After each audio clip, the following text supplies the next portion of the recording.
Naam, muungano bora wa viongozi katika eneo la Makueni umekuwa kifuta machozi kwa shule ya msingi ya Unua. Hii ni baada ya kuhudhuria hafla ya mchango kusaidia shule ili kununua basi. Imebainika wazi kuwa shule hii inaendelea kukua kwa asilimia kubwa sana na licha ya haya inahitaji kuzingatiwa kimaendeleo.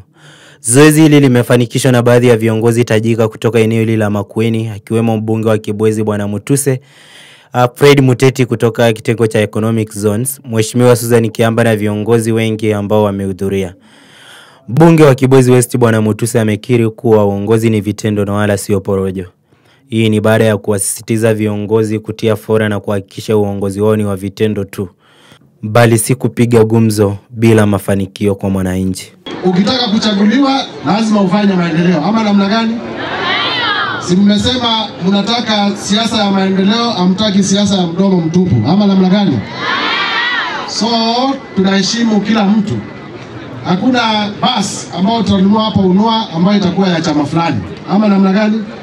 Basi ile tutanunua itakuwa ya hawa watoto. Kwa hivyo naomba viongozi wote tukiwa hapa Makueni, tukiwa Kenya, wakati tunasaidia watoto wadogo kama hawa, tuweke siasa kando, tuweke vyama kando, tuweke kazi ya kusaidia watoto, because that is what is right even before the eyes of God. Ama namna gani? Ikiripotiwa kutoka runinga ya Mastar TV Kenya, kikao bora cha Kistar. Asante na karibu.